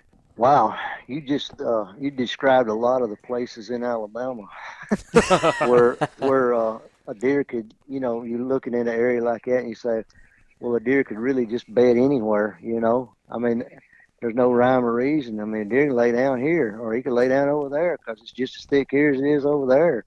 And sometimes it's so thick that a deer, like you said, they'll just walk around that because, maybe they just don't want to plow their way through that and make a lot of noise. So they'll just kind of venture around the really, really thick stuff. And if I hunted a place similar to what you just described, and inside that thick stuff, I managed to find an opening where it seemed like all those deer trails led to that little opening. And this opening is probably a 30-yard diameter circle. I don't know why it was open in that spot, but and it was still not wide open. It was more open, a spot where I could actually get a shot at a deer when they walked through there. And that's where I set up. I got in amongst all that stuff, and I found that one little pocket where the timber was just a little more open, and there was, for whatever reason, about 6 mature pine trees still standing there. So I got in one of those. I got up real high and ended up shooting a really nice mature buck. Got it on video. They were fighting in those pine thicket edges, like you're talking about. I mean, just from where I'm sitting, I'm looking in that edge, and that's where they are. You can see the trees whooping. They're just beating each other up, and all of a sudden they just blast out of there. And when they did, they blasted right out there in front of me. I shot the one buck, and the other buck just stood there forever like, what just happened? He didn't even know. He thought he won the fight, I guess. So I videoed him for several minutes. But I had seen a lot of other bucks go through that same little opening. And I think probably the does go through there a lot.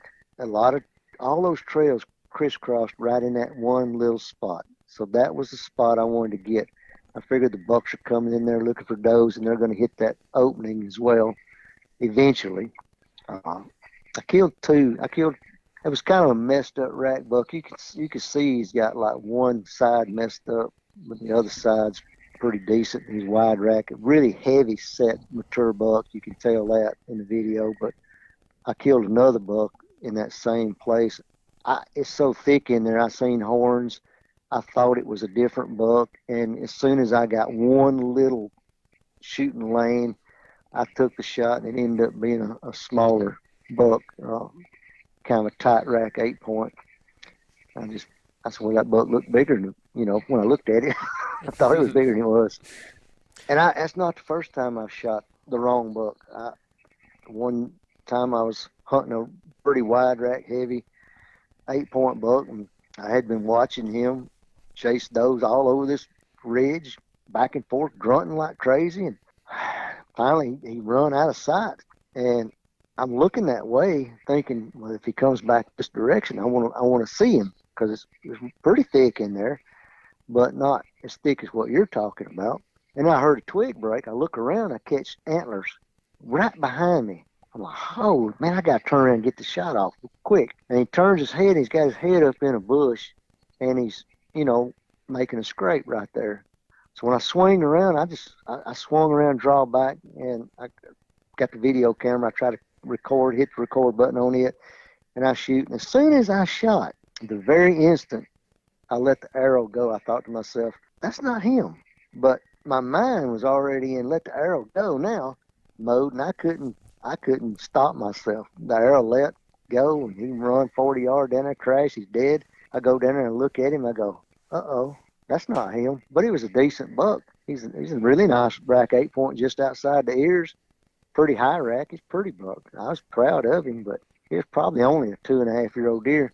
I'm pretty sure it's the same buck I got on video the year before that I let walk as a 6-point, because he just did the same exact thing, walked the same exact trail coming out of that bed area into the hardwoods.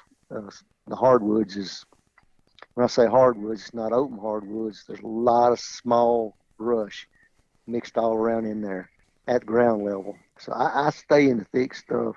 That's where they live. You get too far out of the thick stuff into the open woods, you're not going to find me there much. I don't have a lot of confidence there. I'm usually looking at a 15-yard shot if I can get it. That's what I look for. Sometimes I set too close to them. That's what I'm after, is a 15-yard. Excellent. Yeah. Did that answer your question? Oh, I yeah. don't know No, if I no, answered that your was. question or not, but that's what I look for, is that little open spot, that one thing that's different than everything else in there. Yep. That maybe I could set up on. It could be a scrape hub, for instance. Another area I know that's just thick everywhere you look. You just can't hardly plow through that stuff. But there's one little ridge that has a high knob on it, and every tree in there has a scrape under it. So I like to sit there thinking these bucks will skirt the edge. I don't necessarily sit dead on the scrape, though. There's a trail that's just downwind of the scrape in the head of a deep hollow, and that deep hollow kind of pinches those deer around where those scrapes are. So I'll try to set up on that particular trail close to those scrapes. I can see the scrapes, but I'm not hunting those. I'm hunting that trail that the bucks are coming around, that tight edge. And I've shot a few good bucks there in that spot. That's awesome. Well, Don, listen, I know we've taken up an absolute ton of your time tonight, and I really appreciate you doing this. This has been a killer episode. I'm extremely excited about everything we've talked about, and to be honest, I could still go for a few more hours, but I know I don't want to do that to you, and I know Andrew doesn't want to stay here for that long. But one of the last questions I got for you, and then I'll let Andrew kind of wrap it up. What's your biggest tip you'd leave the listeners as maybe something they can do to maybe go find maybe an overlooked spot and maybe try to start finding some of these more mature bucks on these pieces of public land, or even maybe a hunting club or a lease that's got some guys hunting it? The biggest tip I could probably give a person is to try your best to hunt the freshest sign possible. Catch them when they're there. Don't be hunting a spot that you hope they're going to show up to one day. And if you're sitting in a spot and you don't have any confidence, get down out of your tree stand or get up off your butt if you're sitting on the ground and go look for that spot that you got confidence in, because I can't sit in a spot that I don't have. I've gone in a spot and sat in a tree. As soon as I get up in the tree, I realize, you're in the wrong tree. I'll climb down. I'll move 15, 20 feet over, get up in a different tree and say, okay, now I feel good. I'm in the right tree. But I've also done that and end up with the buck under the tree I was under. So it can bite you in the butt sometimes, but, just keep playing the game.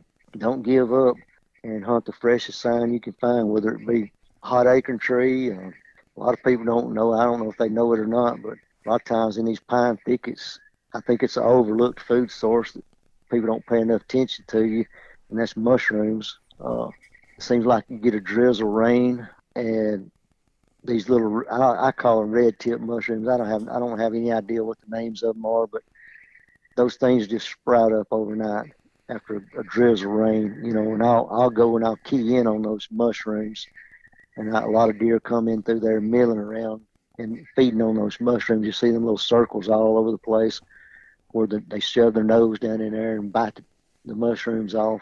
That's an overlooked food source that a lot of people miss. Well, awesome. Well, I was gonna say, Don, do you have another hot tip or anything like that? That's maybe something that a lot of people just wouldn't be aware of, or something that's just not commonly known. Don't be scared. I mean, don't if you're grunting at deer. I mean, I grunt a lot when I see a deer. Deer don't all sound the same. You can grunt high pitch, you can grunt low pitch. I've heard bucks that had a high pitch grunt, and you swear up down that's not a deer grunting. And then I've heard does with a low pitch grunt. You think, well, that's got to be a buck. I noticed deer don't always sound the same, and they're not very loud. So really key in on that grunt sound when you're especially in a bed area. They just walking along. Maybe they just have a soft grunt. A buck coming in chasing doe, he's going to grunt a little bit louder, and I've heard them sometimes. It literally so loud it echo all the way across the hollow. Timing when you grunt into a deer can be critical. Early season, soft, low grunts, just get their attention. Don't overdo it. Look at the deer's reaction when you grunt to them. They'll usually look your direction, flick that tail. You know they heard you if they flick that tail. So don't grunt to them no more. Make them come look at you. If they go the other direction, they're not coming your way, maybe grunt to them a little bit louder, a little more insistent, but just enough to get their attention. And eventually that deer may come and work its way over there towards you. If I had a buck this past year, I hunted one buck last year all year long. I wasn't going to shoot anything unless I seen that buck. And it's a 10 point, and I really want this deer bad. But this 8 point come in there that's probably a 140 class 8 point, and I just absolutely, I could not try to get a shot at this deer. And he's the only really big buck I saw all last year. I never laid eyes on that 10 point. I know he's there. This 8 point comes down through this little creek drainage, and it's really thick in this creek drainage. And he's just paralleling this creek. All he's doing is going from one doe bed area to the other doe bed area. He's looking for a doe. It's right before dark. He's up on his feet. And I grunt to him. He stops. He looks my way. He flicks his tail. I know he heard me. I know he can't see if there's a deer over there, too. So that's why I grunted to him. I know if he wants to see what's over there, he's going to have to cross that creek, come on my side, and start looking around. Well, he didn't pay no attention to him. He got over there, and he went down a little bit further, got 40 yards further away from him. He dropped off in that creek to cross it. As soon as he dropped off, I grunted as loud as I could grunt, aggressive. He come up the other side of that hair raised, sidestep, and he worked his way up there. It took him a long time to get up there to him, but he was ticked off. You could tell he's looking for a fight. Ears laid down. He got all the way up there, too. There's a big old giant pine tree between me and him, and I'm expecting him to come out on the right side of the pine tree. I'm leaned out looking for the deer, and he comes out on the left, of course. He's 15 yards. I swing around, and he raises his head up, looks at me. I'm thinking, oh, crap, I can't move. I got my bow extended out, my arms sitting there. I'm holding this thing. I'm starting to shake. I'm like, you got to do something, buddy. I can't hold this bow forever. I knew I couldn't make a draw. I'd get busted. He finally turns his head. I draw. I rush the shot. I'm right over his back. But I called that deer to me. So I feel like that was a pretty successful hunt that I got him that close. Absolutely. Well, excellent. Maybe next year. Oh, of course. Or this year. Maybe this year for sure. Well, Don, I know you film your hunts and everything. I'd like for you to get a little shout out again. If anyone wants to reach out to you and maybe ask you any other questions, I know you have a Facebook page, and also you have a YouTube channel. Is that correct? Yeah, I started trying to film my hunts probably back in '89, and I just did it for fun, to try to save the memories, but it got so cumbersome, looking for tapes and trying to remember all. I said, well, I'm going to put them all on YouTube, learn how to edit. I got me a software program, started putting it on. Some of it, it's not that great.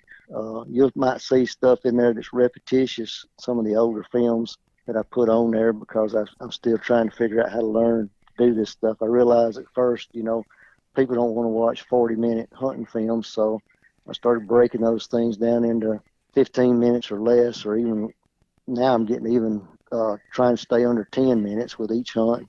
But I put them on there really for me and my friends to watch, and whoever wants to watch them. I don't do it to try to get a name for myself. I'm not interested in that. I don't promote any products. I just I do it because it makes it real easy and convenient to locate a hunt that I want to show somebody real quick. Say, hey, check this out, and it's fun. And I love the memories. Filming my kids growing up, some of their shots, kills on film, I wouldn't take nothing for it. Those are memories they're priceless. And my Facebook page is just Don Cicero. I don't have anything special there. Sometimes I'll post my videos. I try to post my videos to these groups that I'm in, because I found out some of the guys in the groups like it. Some of them don't. If that's fine, But if they like it and they learn something from it, then great. Because now the more I get into it, hopefully somebody can learn something from it. And I love what you guys are doing with these podcasts and trying to get people into the public hunting lands and promote it. Because without guys like you, this stuff just probably wouldn't last. It'd fizzle out. And we need to get more hunters out there in the outdoors enjoying this sport, because it's addictive. I mean, I'm ate up with it. I'm 58 years old now, and I love it just as much now as I did when I was a teenager. Yeah, absolutely. And hey, Don, thank you for being willing to come on here and share your hard-earned knowledge that you've gained over, all these years of hunting. That's a big thing for you to do. So, I mean, you're helping keeping it going as well. I mean, it can be intimidating if you're just getting into hunting, or especially public land hunting on your own, and having a resource like someone like yourself doing a long-form podcast like this, explaining how you've been successful is just like, I mean, it can be the difference maker in somebody's season when they're trying to get into it. So, I mean, we thank you too. Well, I hope it is. I hope somebody gains some information from all these podcasts that you got, and they can put the pieces of the puzzle together. But the main thing is get out there and have fun, guys, because that's what it's all about.